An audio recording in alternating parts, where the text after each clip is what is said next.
안녕하세요. 저는 동시통역사로 일하면서 서울에 살고 있는 40세 여성입니다. 오늘 저는 결혼 후에 겪은 어이없는 일을 말씀드리려고 합니다. 사람이 살다 보면 생각하지 못했던 뜻밖의 상황과 마주치는 일이 흔히 있습니다. 믿었던 사람에게 뒤통수를 맞기도 하고 설마가 사람 잡는다는 말처럼 방심하고 있다가 허점을 찔려서 망하기도 하죠. 제가 그런 경우에 속합니다. 두 여자에게 연이어 뒤통수를 호되게 맞았고 그 결과 인생이 파탄나기 일보 직전까지 몰리게 되었죠.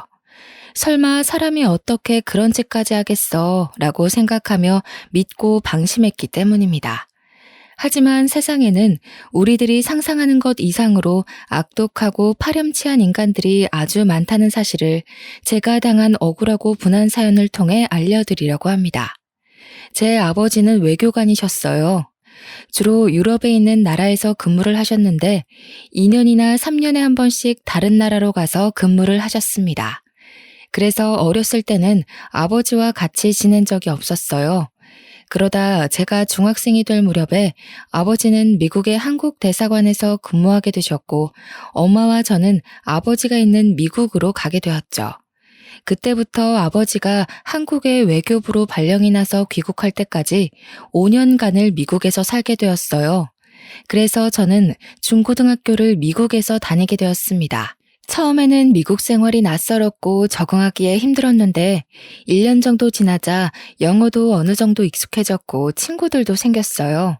미국의 문화에 적응을 하고 보니 아주 자유로워서 한국보다 좋았습니다. 다만 여전히 남아있는 인종차별과 밤거리를 절대 여자 혼자 다니면 안 된다는 걸 제외하면 말이에요. 중학생이 되어서 시작한 유학생활이었지만 저는 영어를 빨리 배웠습니다.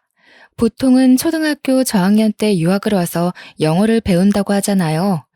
중학생이 되면 이미 늦어서 영어를 빨리 배우지 못한다고 하던데 저는 언어를 배우는 감각이 남달랐는지 1년 만에 영어를 스펀지처럼 빨아들여서 의사소통에 전혀 문제가 없는 수준이 되었어요.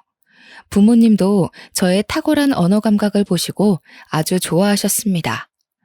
소희는 다른 애들보다 영어를 빨리 배우는 것 같구나.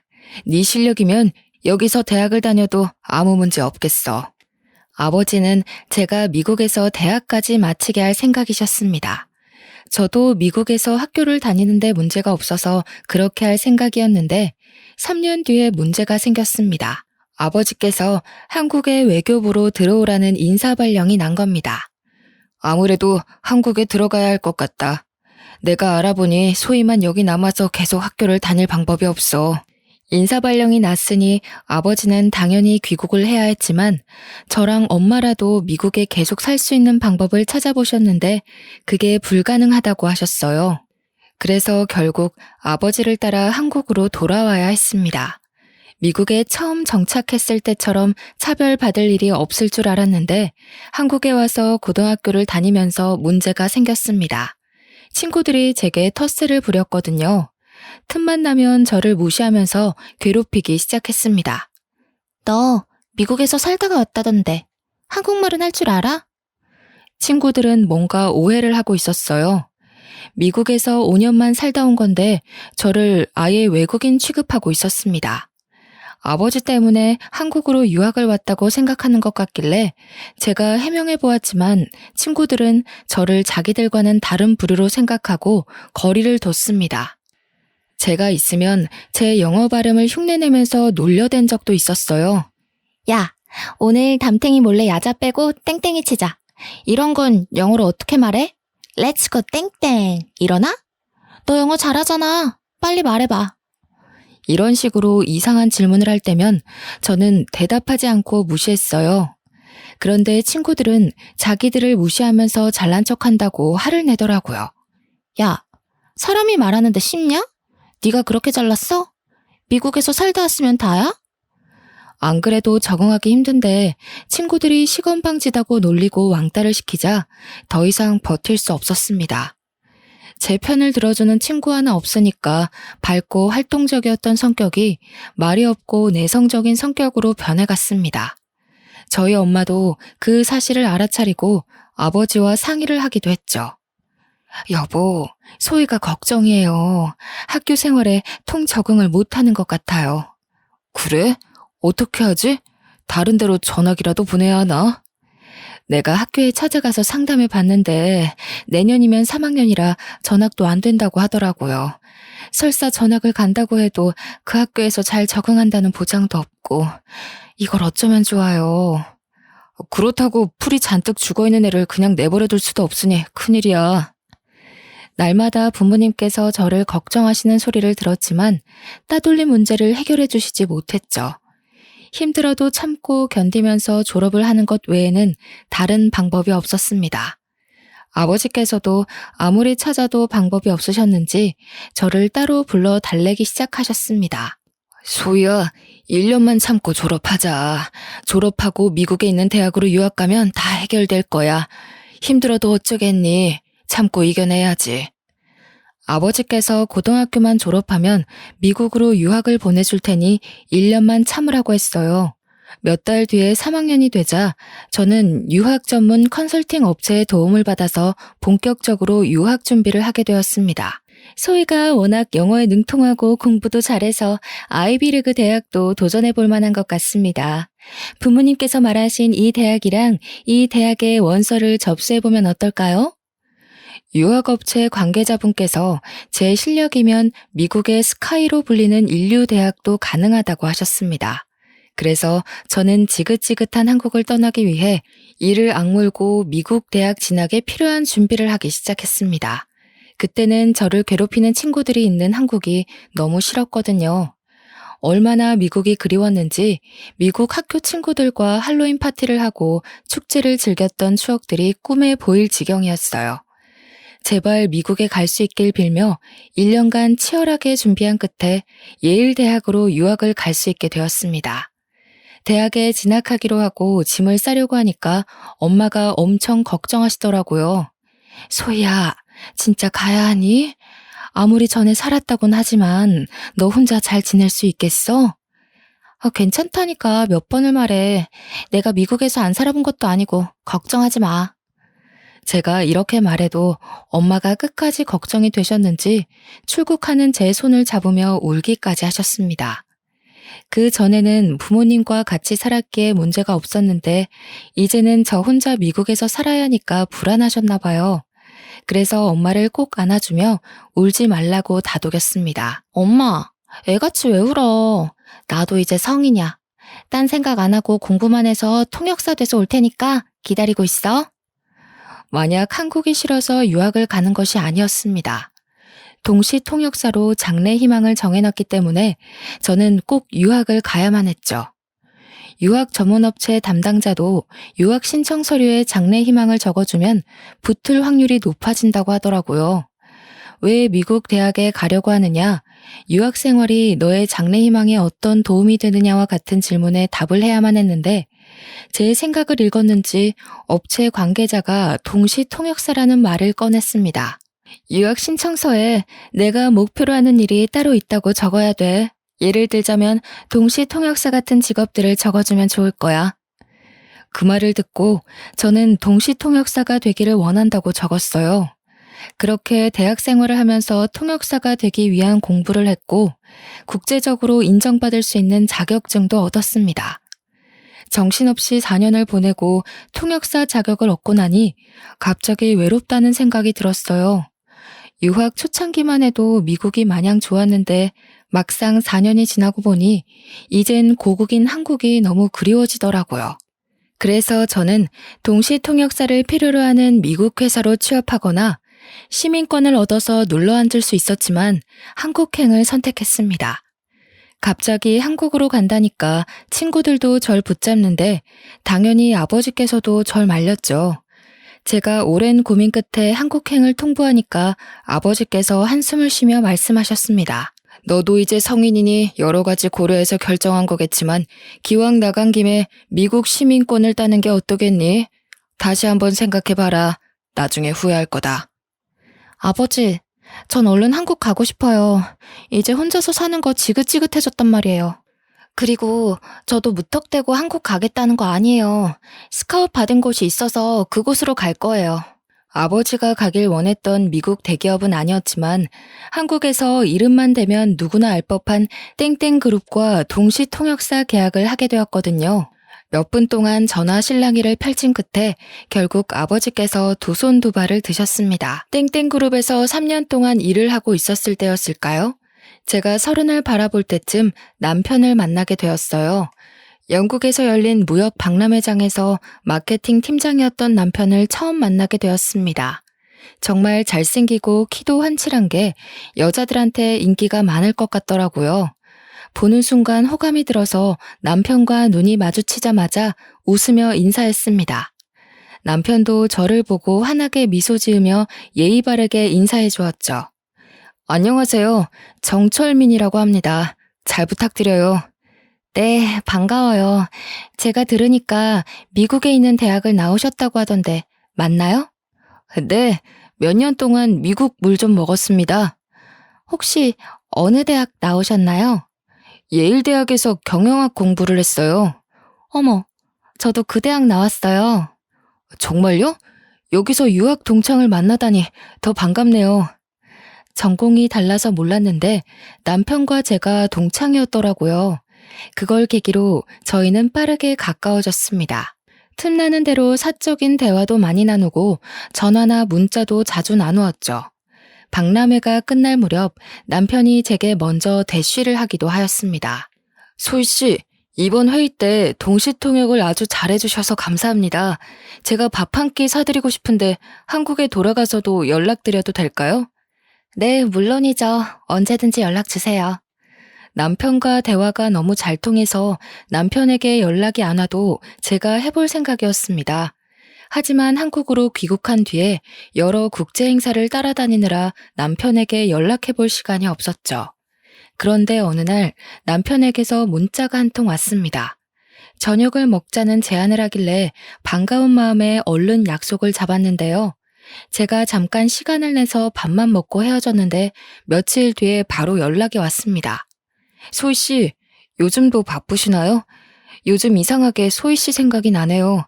밥은 잘 챙겨 먹고 다니시는 거 맞나요? 저도 남편에게 호감이 있었지만 남편이 저에게 더 호감이 있는 눈치였습니다. 그때부터 거의 매일 제게 문자와 톡을 보내길래 저도 마음이 더 깊어지기 시작했죠. 남편이 틈만 나면 어떻게 지내는지 뭐 하는지 묻다가도 보고 싶다고 하면서 저에 대한 속마음을 솔직하게 드러냈습니다. 해외 유학파 출신의 외모도 괜찮고 잘 나가는 대기업 팀장이 이렇게 적극적으로 나오는데 어느 누가 안 넘어갈까요? 하지만 제가 너무 바빠서 관계가 빠르게 진행되지 않았습니다. 몇 달이 지나고 나서야 남편이 정식으로 사귀자는 말을 꺼내더라고요. 이제 소희 씨도 제 마음 알 거라고 생각해요. 우리 진지하게 교제하면서 결혼까지 생각해 봐야 하지 않을까요? 남편도 그렇고 저도 적은 나이가 아니라서 남편과 결혼을 전제로 만나보고 싶었습니다. 하지만 저희 둘 다 국제적인 업무를 맡고 있어서 한국에 있는 시간보다는 외국에 나가 있을 때가 더 많았죠. 1년간 연애를 하면서 같이 보낸 시간은 얼마 되지 않아서 결혼 이야기가 나오는데 많은 시간이 흘렀습니다. 그러다 그가 국내 업무를 맡게 되었을 때 제게 프로포즈를 했습니다. 30대 중반에 들어서니 결혼 문제를 더 이상 미룰 수 없겠더라고요. 남편과 몇 개월 만난 것도 아니고 3년 정도 교제했으니 결혼할 때가 왔다고 생각했습니다. 그래서 결혼을 허락받으려고 시댁에 찾아갔죠. 시어머니께서는 저를 보자마자 매우 마음에 들어 하셨어요. 우리 며느리가 동시통역사라고 했니? 동시통역사 며느리면 우리 아들한테 아주 딱이지. 그래, 결혼식은 언제 올릴 거니? 시어머니께서 저를 좋아하신 만큼 저도 시어머니의 말투와 성격이 마음에 들었습니다. 말하는 품격만 봐도 교양이 온몸에서 줄줄 흐르는 세련된 사모님이었거든요. 저를 보자마자 칭찬을 너무 많이 해주셔서 몸둘 바를 몰랐습니다. 철민이 덕분에 해외 유학파 며느리를 다 보게 되는구나. 이런 며느리가 우리 집안에 들어오다니 가문의 영광이 따로 없다. 가문의 영광이라뇨. 저 받아주시면 제가 더 감사하죠. 나는 우리 철민이랑 얼른 결혼했으면 좋겠는데 사돈이 싫어하면 어쩌니? 딸 아깝다고 우리 아들 내치는 거 아닌가 몰라. 아니에요. 저희 부모님도 좋아하실 거예요. 실제로 저희 부모님도 남편이 마음에 쏙 든다고 하셨거든요. 시어머니를 처음 본 날만 그런 게 아니라 정식으로 잡은 상견례 자리도 화기애애한 분위기에서 진행되었습니다. 집안에 돈도 많지 시어머니께서는 저를 너무 좋아해 주시는 교양인이지 시아버지가 안 계신 것만 빼면 완벽한 집안이었습니다. 연애를 하면서 남편은 부모님이 이혼했다는 말은 했지만 왜 이혼을 하게 되었는지는 말해주지 않았어요. 신뢰가 될 거라고 생각하고 묻지 않았는데 결혼을 하고 나자 남편이 그 내막을 털어놓았습니다. 여보, 우리 아버지 말이야. 사실은 바람이 나서 이혼하신 거야. 뭐? 시아버지께서? 남편 말로는 아버님께서 아주 잘 나가는 사업가셨고 계열사를 5개나 거느리고 있는 작은 그룹의 회장이었다고 합니다. 그런 시아버지의 한 가지 약점은 여자를 너무 밝힌다는 것이었죠. 더 기가 막힌 사실은 시아버지께서 먼저 불륜 사실을 털어놓았다는 거예요. 여보, 이제 우리 철민이도 다 컸으니까 이제 정리하자. 진심으로 사랑하고 같이 살고 싶은 사람이 생겼어. 뭐라고요? 당신 미쳤어요? 다른 여자랑 살 거니까 이혼하자는 거예요? 시아버지께서 언제부터 누구랑 불륜을 저지르고 있었는지 아주 당당하게 털어놓았다고 해요. 하지만 어디 이혼이 그리 쉽나요? 시어머니가 남편 결혼시키기 전까지 이혼 못한다고 하니 시아버지께서 놀라운 제안을 꺼내놓았습니다. 이혼하자. 내가 가지고 있는 회사 중에서 가장 괜찮은 회사 줄 테니까 그걸로 퉁치자고. 회사 하나를 시어머니께 줄 테니 골치 아프게 위자료 소송 같은 거 하지 말고 조용히 끝내자고 하셨답니다. 시어머니께서 화를 내시면서 헛소리 말라고 무시하니까 시아버지께서 집에 들어오지 않으셨다고 하죠. 남편하고 동갑인 이때 어린 내연녀에게 완전히 홀려서 이미 마음이 떠났는데 어쩔 수 없었다고 합니다. 소송해봐야 돈만 많이 나가고 동네에 소문만 나니 시어머니께서 회사만 받고 모든 관계를 정리했다는 겁니다. 그 회사를 시어머니께서 맡아서 운영하고 계시지만 나중에는 남편이 이어받을 거라고 하더라고요. 제가 왜 말하지 않았냐고 물으니 남편이 미안하다는 말과 함께 이렇게 말하였습니다. 어느 집안이나 감추고 싶은 흑역사가 있잖아. 그래서 말 안 했던 거야. 당신은 이해해 줄 수 있지? 그래, 요즘 이혼하는 사람들이 한둘이 아니잖아. 우리 삼촌도 이혼했는데 잘만 살고 계시더라. 나는 이혼에 편견 없어. 오히려 시아버지께서 스스로 떠나줘서 다행이라고 생각했죠. 바람을 피운 남편 덕분에 사업가가 된 시어머니께서 집안 살림에 큰 보탬이 돼주셨거든요. 그래서 저는 결혼 후에도 통역사 일을 계속하면서 커리어를 쌓아갔습니다. 그렇게 3년이 지나갔고 미국에서 국제회의를 마치고 돌아왔는데 엄청난 사건이 터지고 말았습니다. 일주일 전에 남편이 교통사고를 당해서 세상을 떠났다는 충격적인 소식에 기절을 할 뻔했죠. 시어머니는 아직도 그날 일이 믿어지지 않는다고 하셨습니다. 회사에서 퇴근하고 집으로 온다는 전화가 마지막이었어. 몇 시간을 기다려도 오지 않아서 마음이 불안했는데 병원에서 전화가 왔더라고. 트럭하고 정면으로 부딪히는 바람에 병원에 왔을 때는 이미 이 세상 사람이 아니었대. 아이고, 불쌍한 내 새끼. 어쩌다 그런 봉변을 당해서. 시어머니는 제게 자초지종을 설명해 주시면서 울음을 터뜨리셨습니다. 제가 외국에 있으니 연락도 하지 못하고 장례를 치렀다고 하시더라고요. 저는 졸지에 남편의 임종을 지키지도 못하고 장례식 자리에도 늦은 아내가 되어버리고 말았습니다. 급하게 남편의 장례식장에 갔지만 상주로서 역할도 하지 못했습니다. 저 대신 상주로 선 시모 옆에 서 있기만 했는데요. 제가 금방이라도 쓰러질 것 같으니까 어머님께서 집으로 가라고 했습니다. 충격을 받아 머리도 어지럽고 토할 것 같아서 집에는 가지 않고 잠시 화장실에 다녀왔을 때였습니다. 시어머니께서 시누이랑 이야기를 하고 있더군요. 일부러 들으려고 한 건 아닌데 목소리가 워낙 커서 들어가자마자 바로 들렸습니다. 그래, 내가 알아보니까 당사자가 죽었어도 불륜으로 소송 걸면 걸린다는 거야. 그러니까 민철이가 만나던 여자가 있었다는 걸 절대 알게 하면 안 돼. 맞아. 이제 곧 남남이 될 텐데 돈 아깝게 위자료 물어줄 필요는 없잖아. 맞아, 엄마. 굳이 그럴 필요는 없지. 그런데 어떻게 숨기려고 그래? 들키면 어쩌려고? 어머님께서 도대체 무슨 말씀을 하시는 걸까요? 시어머니의 말을 듣고 소름이 돋고 말았습니다. 아무리 어머님이 하시는 말씀을 훔쳐들어도 남편에게는 내연녀가 있었고 그걸 시어머니도 알고 있었다는 소리 같았습니다. 며칠 동안 패닉 상태에 빠져서 아무것도 하지 못하고 집에 누워 있어야 할 정도로 정신적인 충격을 받았죠. 그때 보험회사에서 전화가 한 통 왔습니다. 안녕하세요. 땡땡 보험사 김주민 팀장입니다. 정철민 씨 아내분 되시죠? 사망보험금 지급 문제로 연락을 드렸는데 경황이 없으시겠지만 보험사에 한번 들려주시길 바랍니다. 네? 보험사요? 저희 남편 사망보험금이... 그제서야 죽은 남편 이름으로 가입했던 생명보험이 생각나더군요. 남편 사망 시 보험금은 제가 받기로 되어 있었습니다. 지금 남편분 사망사고에 대한 경찰 조사는 끝났지만 저희 쪽 조사는 아직 진행 중입니다. 거기에 관련된 보고를 드리려고 하는데요. 언제쯤 뵐 수 있을까요?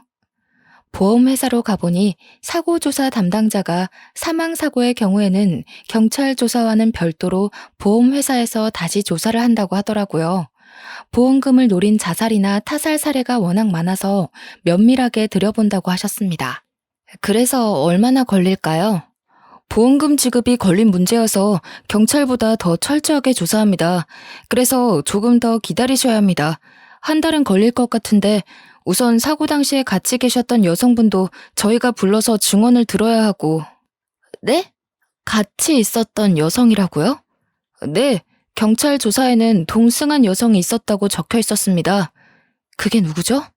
그건 저희가 말씀드릴 수 없습니다. 경찰 쪽에 문의드려도 저희처럼 안 된다고 하실 거예요. 대신 담당자분께서 사고에 대한 대략적인 설명은 해주셨습니다. 자세히 들어보니 시어머니께서 하신 말과 전혀 달랐습니다. 남편이 퇴근하고 혼자 집으로 가다가 사고가 났다고 했는데 사실 양평에서 사고를 당했다고 하더라고요. 저희 집과는 정반대에 있는 곳이었습니다. 그래서 저는 바로 경찰서를 찾아가서 남편의 사고를 조사했던 경찰관을 만났습니다. 경찰관 분께서 제 신분을 확인하고 서류에 사인을 하라고 한 다음에 남편이 어떻게 사고를 당해서 죽게 되었는지 자세하게 말해주셨죠. 경찰에서는 이미 종결된 사건이니까 전부 말씀드릴게요. 먼저 동승했던 여성분이 있었던 건 사실입니다. 사고가 난 다음에 신고도 그 여성분이 했으니까요. 여기 그 여성분이 증언한 내용입니다. 내연녀의 말에 따르면 그날 남편과 같이 양평으로 드라이브를 갔다고 합니다. 같이 저녁을 먹을 동안 내연녀는 맥주를 좀 마셨고 남편은 술을 먹지 않았다고 해요. 식당을 나와서 바람을 쐬려고 드라이브를 하는데 내연녀는 맥주를 마셔서 화장실이 급해졌다고 하죠. 그래서 국도변 갓길에 차를 잠깐 세워놓고 내연녀는 풀숲으로 들어가서 볼일을 봤다고 하는데요. 급한 용무를 마치고 숲에서 나오는데 갑자기 대형 트럭 한 대가 남편이 타고 있던 차를 뒤에서 들이박았다고 합니다. 졸음 운전을 하던 트럭 기사가 갓길에 서 있던 남편의 차를 그대로 박아버렸다는 거죠.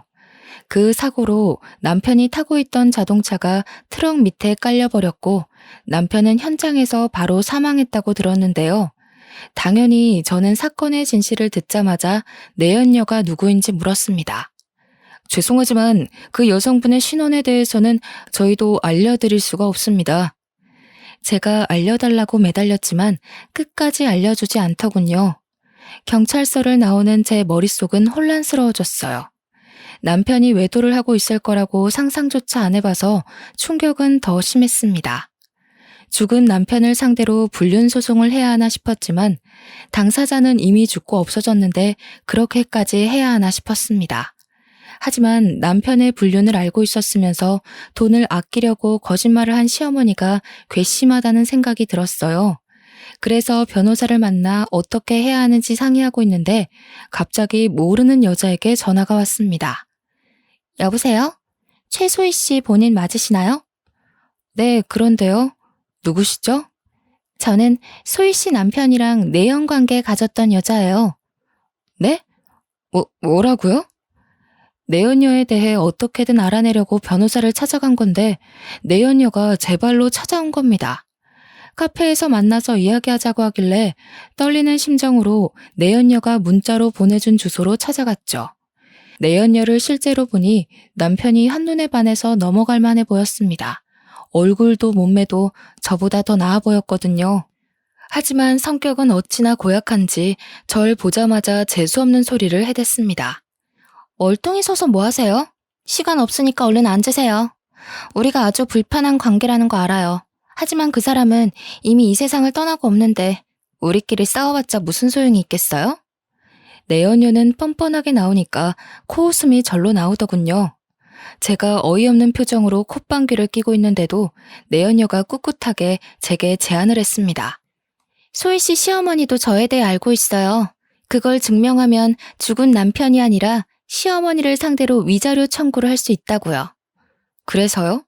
지금 위자료 청구해서 반반씩 나누기라도 하자는 거예요? 잘 아시네요. 제가 도와드릴 테니까 위자료 5대5로 나눠요.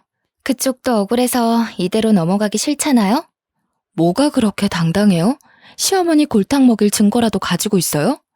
제가 이렇게 물으니까 내연녀가 녹음 파일을 몇 개 들려주었어요. 내연녀가 시어머니와 나눈 대화를 몰래 녹음했더라고요. 녹음본은 당연히 내연녀와 남편이 저 몰래 만나고 있는 걸 잘 숨기고 있으라는 내용이었죠. 소희 씨가 해외 출장 가면 저희 둘이 같이 살았어요. 아파트 근처에 있는 CCTV도 증거로 내세요. 저희가 들어간 시간대에 시어머니도 자주 집에 들린다는 거 증명할 수 있을 거예요. 내연녀 말로는 시어머니께서 저보다는 자기를 며느리로 앉히고 싶다는 말을 자주 했다고 하더라고요.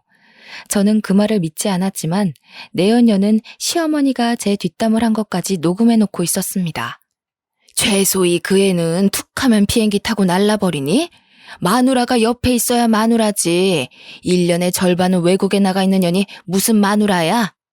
혜정이 네가 우리 철민이 잘 챙겨주거라. 내가 기회 와서 확 이혼시켜버릴 테니까. 녹음 파일을 듣고 있던 저는 겉과 속이 다른 시어머니의 모습에 분노가 치밀어 올라서 견딜 수가 없었습니다. 제 앞에서는 간이고 쓸개고 다 내줄 것처럼 굴더니 남편 내연녀 앞에서는 제 욕을 대놓고 했더라고요. 어때요? 이제 제 말 믿겨지시죠? 우리 이대로 한편해요. 이 정도면 증거로도 충분할 것 같은데. 내연녀보다 시어머니에게 복수심이 드는 건 왜일까요? 녹음본을 들은 순간 속이 부글부글 끓더니 눈앞에 있는 여자가 꼭 제 편처럼 보였습니다. 내연녀의 말이 사실이라면 시어머니를 상대로 위자료 청구 소송을 해도 승산이 있을 것 같았죠. 그래서 원하는 게 뭐예요? 아무 조건 없이 본처 앞에 나타나서 제 소송을 돕겠다고 할 리는 없을 것 같은데. 5대5로 반띵하자는 소리 했잖아요.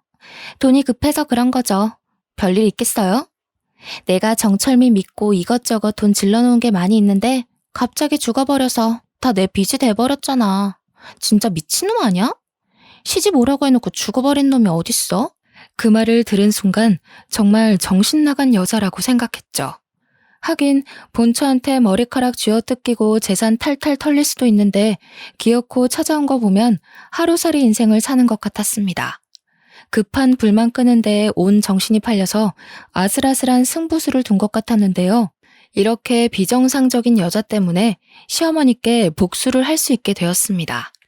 그리고 상간녀 소송을 하지 말아달라고 계약서까지 써달라고 하더군요. 저는 생각해본다고 말하고 남편 내연녀와 헤어진 다음에 머릿속으로 계산을 해봤습니다. 시어머니에게 위자료를 받아내고 보험금을 받는다면 시댁에 복수도 하고 관계를 완전히 정리할 수 있을 것 같았어요. 그러다 얼마 후에 보험사에 연락을 받고 내연녀가 제안한 대로 하기로 결심했습니다. 하지만 내연녀에게 연락해서 만나기 전에 시어머니에게 소송을 할 거란 말을 먼저 하면서 사과를 받아야 할 것 같아서 시댁에 먼저 갔습니다. 평소처럼 도어락 문을 열고 들어가니 시어머니께서 뜻밖의 손님과 같이 있는 게 보였습니다. 바로 제가 만났던 남편 내연녀였죠. 안방에서 둘이 뭐가 그리 좋은지 히히덕거리고 있더라고요. 어머님, 그년 아주 바보더라고요. 내가 하는 말을 그대로 믿더라니까요. 그년이 영어만 잘하지 다른 건 아무것도 몰라.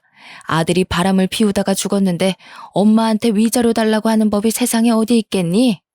저는 그년이 당장 상간녀 소송한다고 난리를 칠까봐 얼마나 조마조마했는지 몰라요. 얼른 계약서 받아내야 할 텐데 걱정이야. 곧 받아낼 수 있을 거다. 내가 말했잖아. 세상 물정이라고는 모르는 등신이라고. 어떠냐? 내가 시키는 대로 하길 잘했지?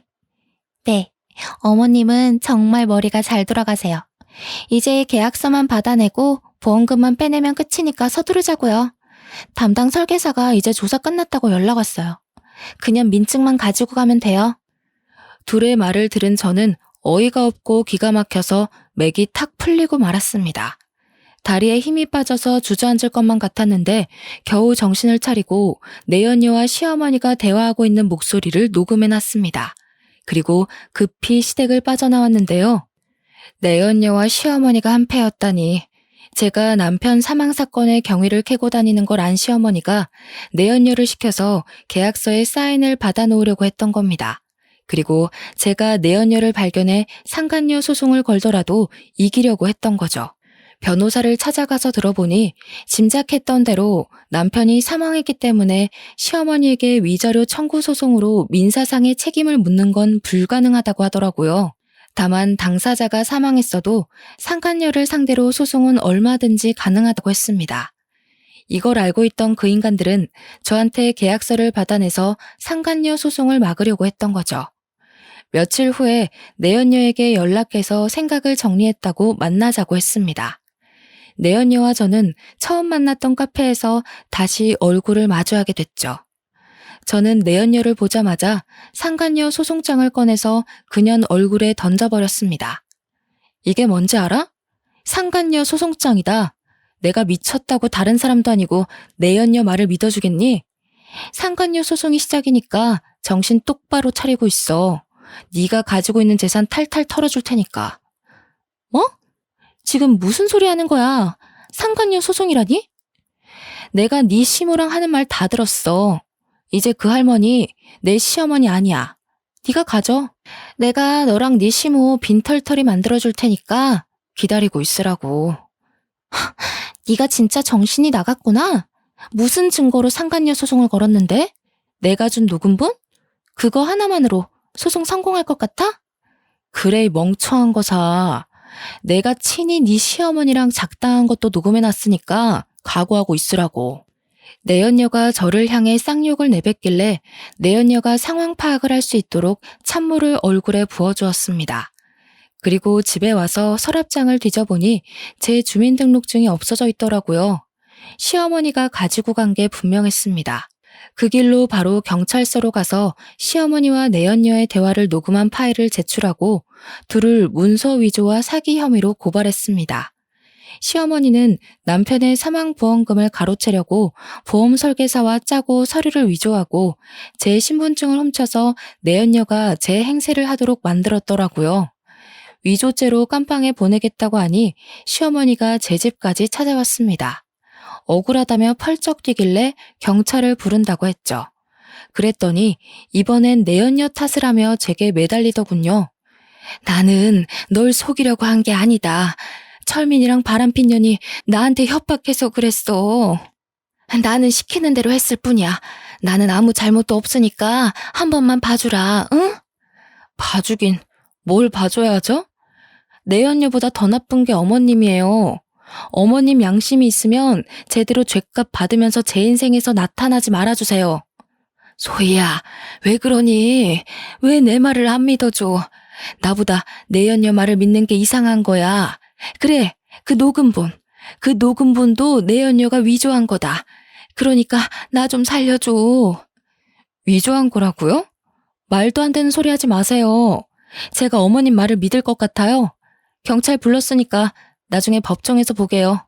안 돼. 진짜로 경찰을 불렀다고? 이 우라질 같은 거사. 감히 날 신고해? 내가 밥 해주고 집 지어준 건 생각도 안 하니? 부모같이 대해줬건만 근본도 없는 년이. 결국 제가 부른 경찰이 와서 시어머니를 끌고 가는데도 끝까지 자기는 아무 잘못 없다고 욕설을 내뱉더라고요. 그렇지만 경찰이 조사 과정에서 확보한 증거를 들이대자 그제서야 잘못했다고 울고불고 난리를 치면서 제게 보험금을 돌려줄 테니 용서해달라고 빌었습니다.